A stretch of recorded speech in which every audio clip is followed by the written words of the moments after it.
सैनिक स्कूल खोलने पर भारत सरकार ने मुझे war of trophy the. War of trophy में मुझे TK-55 टैंक दिया।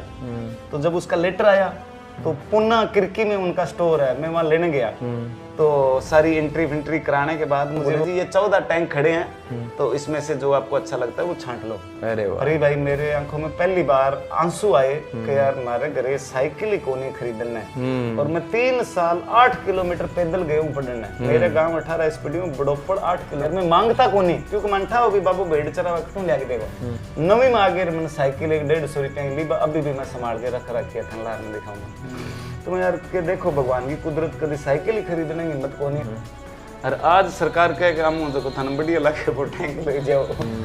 तो बगैर भगवान मेरी इच्छा तो सारी पूरी करे। मैं तो कद टैंक मांगे वो फौजी खिलाम तार बाद में कहता करे बाजे वजन में एक गड़ी मांगे सामो हो जाता तो भगवान टैंक दे।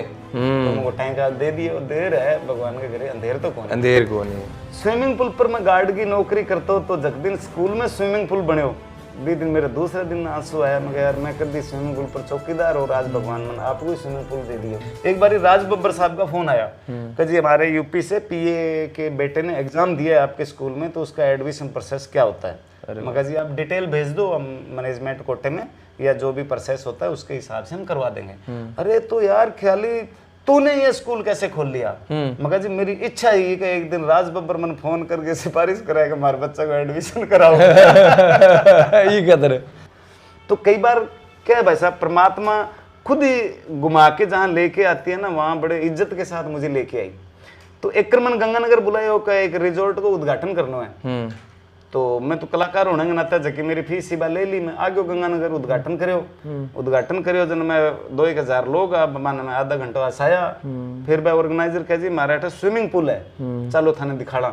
आ देखो स्विमिंग पूल में लाल लाइट जगह पानी लाल हुआ है, नीली लाइट जगह पानी नीली हुआ है। मैं कह जी बी कमरा मोटर है 20 हॉर्स पावर की भरण खातर, इन कमरा में 22 हॉर्स पावर की मोटर है खाली करण खातर। बोले जी आपको कैसे पता। मैं सोचो मैं बॉम्बे को यूं, आपको कैसे पता लगा। मैं ये 1993 में हटे ही तो मैं चौकीदार हूँ। तो जब मैं घूम के वापस आया तो परमात्मा ने मुझे बड़े इज्जत से पेश किया। वाह वाह। गणेश सिनेमा में कभी कभी एज ए गेट कीपर मैंने भेज देता बांगो गणेश सिनेमा हूँ। तो मैं बड़े पर्ची पाड़ तो लोगों भेज तो अंदर पर्ची पाड़ तो भेज तो लास्ट में मैं बैठ जाता हूँ पूरी फिल्म देखने को लाड़ चलता हूँ। तो सिंह इज किंग जब रिलीज हुई तो मैंने बुलाया, मैंने सम्मानित करियो। पत्रकार पूछो कि जी अट्ठा थे गेट पर खड़े हो गए, गेट कीपर को काम करता पर्ची पाड़ता। आज थे समय अक्षय कुमार के सागे सिनेमा में आओ। तो आ दूरी तय करने में कितनी देर लगी। मैं कहा जी दूरी तो 80 फुट है पर तय करने में 13 साल लग गया। क्योंकि मैं आज सोची भी 14 साल तो भगवान राम भी स्ट्रगल करे हो जब राज तिलक हो, तो 14 साल तो स्ट्रगल करांगा, फिर आगे देखी जाए किए हुए। तो भगवान मेरी 13 और आपका स्ट्रगल तो वैसे ही हंसते खेलते ठीक है। वो कितनी मुश्किलें हुई वो तो आपको पता है, लोगों को पर्दे के पीछे ये लगता है भी हाँ यार ये मजाक में हो गया होगा। मुश्किलों को हेवी नहीं होने दिया। देखो मैं बानो मार्स का हूँ, मेरे तो हाथ टूटे हुआ है, नहीं तो मैं टीवी में आ जाऊँ यार। मेरे तो हाथ टूटे हुआ है, नहीं तो मैं फिल्म में आ जाऊँ यार। नहीं, टेंशन हर इंसान की होती है सर। आप किसान के बेटे हो, आपके भी टेंशन है। कोई कलेक्टर का बेटा है, उसको भी टेंशन है। टेंशन ने हरान खातर सब बढ़िया तरीको काम की स्पीड बढ़ाओ। बिल्कुल टेंशन नेड़े ही कौन लगे, टाइम ना मिले आपको सोचने का। 24 घंटा में 18 घंटा काम कराना, टेंशन आप ही को नहीं आवे कि मैं जिसे ओढ़ता बिछाता हूँ वो गजल आपको सुनाता हूँ। ये जिंदगी ट्रेन से गुजरती है, मैं पुल सा थरथराता हूँ। जब से उखड़ गया एक बाजू मेरा, मैं और ज्यादा वजन उठाता हूँ।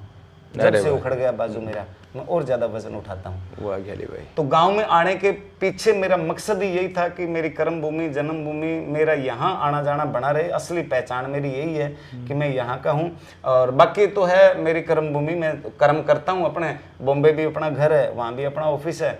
तो हिंदी फिल्म होती है, आजकल साधन इतने हैं कि जयपुर पहुंचे 1 घंटे की फ्लाइट है, करिया 5 दिन किया आ गया। ज़्यादा दिन होता है तो हम पूरे परिवार के साथ चले जाते हैं। यही पंजाबी फिल्में मेरी अभी 11 को रिलीज हो रही है, एक उलट पुलट नेक्स्ट मंथ आ रही है। तो चंडीगढ़, और यहाँ से चंडीगढ़ में भी पुराना अपना घर है, और जब वहाँ काम होता है तो वहाँ चला जाता हूँ। शो मेरे पूरी दुनिया में होते हैं। मैं बॉम्बे रहूँ तो भी मुझे शो करने जाना पड़ेगा, यहाँ रहूँ रावत सर हनुमानगढ़ में तो भी मुझे शो करने जाना पड़ेगा। फिर सर जमाना बदल रहा है, तो फिल्में बंद हो गई, सिनेमा बंद हो गए, टीवी बंद हो गया, अब ले दे के बचा ही सोशल मीडिया है, और मुझे करनी कलाकारी है। मेरे को और चीज से भी इतना ज्यादा लगाव नहीं है, मुझे एंटरटेन करके लोगों को ज्यादा मजा आता है। तो ये मेरा यूट्यूब पे मैंने ऐसे ही कोरोना के दौरान टाइम पास के लिए शुरू किया, फेसबुक के लिए शुरू किया, वो दोनों से मेरे बढ़िया अर्निंग शुरू हो गई, इनकम शुरू हो गई, मेरा पूरा परिवार उसमें रोजगार लग गया, काम लग गया। तो ये करके परिस्थितियां भगवान बनाता गया, और मैंने कभी जिद नहीं की परमात्मा के साथ। वो जो रास्ता जैसे बता रहा है मैं वैसे चल पड़ता हूँ। कोरोना आया, गांव का सुझाव आया, मैं गांव आ गया, मेरा सैनिक स्कूल बनाया हुआ काम आया। ऐसे सोशल मीडिया का सुझाव आया, तो राजस्थानी भाषा के लिए जो मैं संघर्ष कर रहा था वो मुझे मैं कहा यार ये तो बहुत बढ़िया है, अपने राजस्थानी भाषा का प्रमोट आवाज़ इसके जरिए भी उठा लेंगे, एंटरटेनमेंट भी होगा, इनकम भी होगी। हम बॉलीवुड में जाने के बजाय हम अपने राजस्थान में खुद का बॉलीवुड तैयार करते हैं। तो ये करके मेरा वापस यहाँ वैसे मेरा शुरू में हमेशा ही लगाव रहा। मैं 30 दिन से ज्यादा कभी गांव से दूर नहीं रहा। हर महीने 1-2 दिन के लिए आना मेरा कंपलसरी है। होली दिवाली चाहे मुझे कोई 5 लाख रुपए शो के दे, मैं शो नहीं करता 3 दिन होली। लगातार कितना बोल लेते हैं सर अब इसके जवाब में मैं आपको क्या बताऊं, 8 साल का था तब तक मैं बोल नहीं पाता था। अच्छा, 8 साल की उम्र। हाँ, मैंने छोटी सी वो वहीं पे किसान महापंचायत में आप सुना था, अभी पल्लू वाले वहां पर बोले थे, वो क्या पूरा 8 साल की उम्र तक मैं बोल नहीं पाता था। तो कुल देवी है हमारी ब्रह्माणी माता पल्लू वाली। तो मेरी माँ ने मुझे भाई के साथ भेजा कि मैं जय कर आऊं। मैं जय करके आ गया, पैदल गया था, 2 दिन लगे। तो दूसरी साल माँ को लगा मैं थोड़ा ठीक हो रहा हूँ, हगलाने लग गया, मतलब है कि धक्का स्टार्ट होने लगा रही है, चौधरी साहब बेनीवाल जी। तो माँ को लगा थोड़ा ठीक हो रहा हूँ, तो मुझे चांदी की जीप बना के दी, मेरे भाई के साथ वापस पैदल भेजा। तो दूसरे साल फिर 2 दिन लगे, 60 किलोमीटर पैदल गया, माता रानी की जीप चढ़ाई, जय करी। उस दिन के बाद जो मैंने बोलना स्टार्ट किया तो मेरो चुप कराने वालों बटन आज ताई कौन ला दो। बोलना कोई खाऊं, बोलना कोई कमाऊं, बोलना मेरी पहचान है। ते एक सवाल करियो कि गांव उचाल के पाछा गांव में क्यों आया, बिंगो ओ पौने घंटा को जवाब है। भाई इस एक सवाल के अंदर मैं जो सोच रहा था, जितने सवाल मैं सोच रहा था, अब वो सवाल दोबारा भले ही पूछ लूं, उनके उत्तर ऑलरेडी भाई साहब ने वो दे दिए। हाँ, कुछ एक जो मुझे राजनीतिक सवाल पूछने हैं वो एक अलग बात है। एक और है आगे सर बात इसमें, मैं मोटिवेशन शो करता हूँ। अच्छा, स्ट्रेस मैनेजमेंट की क्लासें लेता हूँ। अच्छा, तो उसमें 4-4 घंटे शो चलता है। लोग सवाल पूछते हैं, जवाब देते हैं, तो बोलना पड़ता है। एक मेरा बेंगलोर मेरा शो हुआ था, उसमें मैंने 2.25 घंटे परफॉर्म किया। तो मेरे गिनीज बुक ऑफ वर्ल्ड में नाम भी आया के लिए यहाँ से भेजा गया कि नॉन स्टॉप 2.25 घंटे शो करने वाला ये कलाकार है। 2.25 घंटे मतलब लगभग आपके 140-50 मिनट। हाँ, इतना हो गया। वो भी बहुत सारा मैटर रह गया था। वो मान लो राजस्थान का सारा ही मैटर रह गया था, वो तो यहाँ की ऑडियंस के सामने बोल सकते हैं। पंजाब का सारा ही मैटर रह गया था, वो पंजाब की ऑडियंस के सामने बोल सकते हैं। तो सर जो कॉमेडियन को एक कहावत है, मैंने जो स्टडी किया कि जो वैज्ञानिक जितनी स्टडी करता है उसकी 7 गुना ज्यादा स्टडी कॉमेडियन करते हैं। मतलब हर चीज का, क्योंकि कोई बात बनानी है, बोलनी है और उसको पेश करना है, तो एंटरटेनमेंट भी हो, हंसी भी हो और बात भी सच्ची हो, तो वो चीज सर्च करने में बहुत स्टडी करना पड़ता है। 5 शास्त्र पढ़ते हैं तब कोई 2 लाइनें उसमें से हाथ आती है अच्छी, जिस सब्जेक्ट पे हम बोल सकें, बात कर सकें। तो मेरे पास डिग्री तो नहीं है, पर वैसे मैंने मतलब काफ़ी पढ़ाई की, रामायण भी पढ़ी, महाभारत भी पढ़ा। डेल कार्नेगी एक बहुत बड़े राइटर है बाहर के, एक ऑस्ट्रेलिया के राइटर है, स्वाजर्ट, उनको भी मैंने बहुत पढ़ा। हरिशंकर परसाई को बहुत पढ़ा। तो पढ़ा लिखा कॉमेडियन कह सकते हो। अरे वाह। अच्छा, वो भी कैसे शुरू हुआ मैं आपको आगे का भी दिखाता हूँ, मेरा जो मैं आध्यात्मिक हूँ जरूर। तो मेरे पास है ना फोन आया, मतलब मैं शो करके उतरता था ना, लोग को यार आप बड़ा मोटिवेट करते हो, बड़ा मोटिवेट करते हो। मैं कहा यस यस। अच्छा, ये मन में लाग तो भी वाह की बात है। हाँ, मेरे पढ़ाई की है वही, मैं संख्यो को नहीं कदी पूछ लेते हो कि भाई जी का मतलब ढा को नहीं बता दिया। तो मैं ये कौन सोचता हूँ मेरी बेइज्जती होती। तो एक दिन मैं शो करके उतरी हो, तो ना यार आप बड़ा मोटिवेट करते हो। मैं क्यों, आप क्या करते हो? कहा मैं प्रोफेसर हूँ। मैं गुरुजी ओ मैंने बताओ नहीं हो, मोटिवेट हुआ एक ही एडनू है, मैं जाऊँ बैठे मोटिवेट जागरूक करना। अच्छा, आप जागरूक करते हो, यू आर रियल मोटिवेटर। हंसाते तो सारे ही हैं, आप हंसाने के साथ जागरूक करते हो, आप मोटिवेट करते हो। ठीक है जी। अगले दिन मेरे को एक फोन आया नोएडा यूनिवर्सिटी से कि सर हमारे यहाँ एक मोटिवेशन शो है, तो आपने इसमें क्लास लेनी है, यू आर मोटिवेटर। मैं कहा यस। कहते कब से? मैं कहा जी रात 7:45 बजे उठा लगे हो। मोटिवेटर। तो फिर मेरे को बुलाया OTS Jaipur officer training centre, जहां RS ऑफिसर की पहली बार मैंने क्लास ली। तो मुझे बुलाने वाले अफसर ने कहा जी आपने आना है, थोड़ी सी देर हंसाना है, हमारे सारे अफसर आएंगे तो उनको उनका ट्रेनिंग चल रही है, 7-8 दिन हो गए, कल समापन है, तो थोड़ा सा आप उनको हंसा देना। किसी आ जाऊंगा। मेरे को टिकट भेज दी, होटल करा दिया, मैं जयपुर आ गया। मैं क्लास में तो मैं टाइम से पहुंच गया। अभी यार DSP SDM अन सिखावा की है, आपको भी तो जानकारी ले। तो मैं चुपचाप हाल में जाके लारली सीट पर बैठ गया। तो उन्होंने क्लास शुरू की कि आपकी जो ट्रेनिंग चल रही है, इस ट्रेनिंग के दौरान आपको मैनेजमेंट के बारे में फलाने राम ने सिखाया, आपको ये बारे में ढमकाने राम ने सिखाया, आपको मतलब एक होता है उसमें पर्सनालिटी डेवलपमेंट की क्लास लगती है, शेव करके आना है, टाई लगानी है, आपको धीरे बोलना है, आपको गौर से सुनना है, ये वो। लेकिन ऑफिसर जब काम करते हैं तो स्ट्रेस बहुत होता है। स्ट्रेस मैनेजमेंट की क्लास लेने के लिए आज मुंबई से ख्याली जी आएंगे, आपसे रूबरू होंगे। मैं वापस आगे नहाया 2 बारी। मैं कॉमेडियन चुटकुला सुनाने थोड़ी आई हूँ, मैं तो स्ट्रेस मैनेजमेंट को लेक्चरर हूँ। अरे वाह। RS ऑफिसर ने पढ़ाना है। मैं 2 बार नहा गया, दूसरे तैयार हो गए, फिर थोड़ी जिम्मेदारी होगी, फिर कुछ अच्छी चीजों की मैंने स्टडी की। 3 बजे फिर मेरा वो शुरू हुआ। तो फिर मैं प्रोग्राम 2 घंटे करने के बाद उन्होंने काफ़ी सवाल जवाब भी पूछे। तो फिर मैंने पूरा उसका गणित बिठाया, स्टडी किया। तो मुझे पता लगा कि मुझे एज ए कॉमेडियन हंसाने के लिए नहीं बुलाया था। उस अफसर को भी बेवकूफ को पता नहीं था कि मुझे क्यों बुला रहे हैं। वो बुलाया गया था, बड़े अफसरों से बात करके पता लगा कि इनकी एक स्ट्रेस मैनेजमेंट की भी क्लास होती है। तो हमने सोचा यार स्ट्रेस मैनेजमेंट का किसको बुलाएं, ख्याली जी हंसाते हैं, 2 घंटे हंसा लेंगे तो ये स्ट्रेस मैनेजमेंट की क्लास भी हो जाएगी और ये हंस भी लेंगे, औपचारिकता पूरी करने के लिए पूरी। हाँ। तो उसके बाद मैंने हर OTS सेंटर से संपर्क किया। मगर आपके यहाँ स्ट्रेस मैनेजमेंट का लेक्चरर कौन है? हमारा तो है ही नहीं। मगर I am stress management professor. अरे वाह। तो ऐसे मेरी क्लासेस शुरू हो गई, उसमें मुझे अच्छे पैसे मिलने लग गए। तो आर्मी, एयरफोर्स, नेवी सब जगह।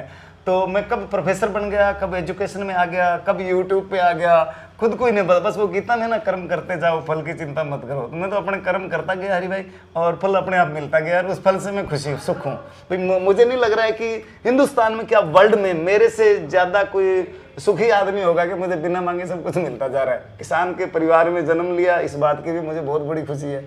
और वापस में आके किसान लोगों के साथ ही काम करने लग गया, ये भी बहुत खुशी है। अब ये तो इनका पहला सवाल था कि यहाँ से शुरू हो गई, यहाँ कैसे आए, और आगे इनके फिर अपने सवाल सुनते रहेंगे। और मुझे ये चैनल बहुत अच्छा लगता है, मैं खुद स्टडी करता हूँ, देखता हूँ कभी कभी मुझे जब मौका मिलता है।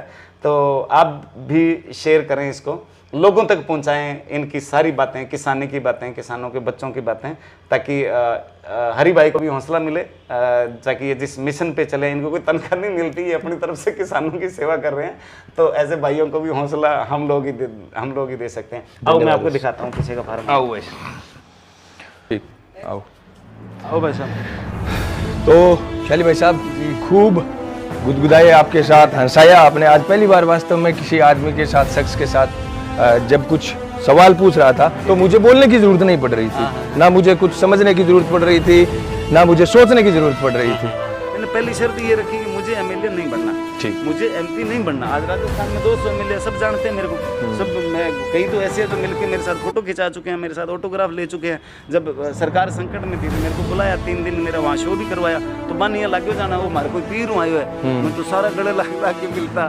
तो आप को शायद पता नहीं होगा, फिर BJP ने बुलाया कि जी आप जाट हो, आप युवा हो, आप पढ़े लिखे हो, सेलिब्रिटी हो, हम आपको टिकट देते हैं, भादरा से चुनाव लड़ो। मैं कही ना, मेरे काम में प्रचार करना हो, 100 रुपया कम दे दियो, मैं प्रचार कर दूंगा, और मैं टिकट चुनाव नहीं।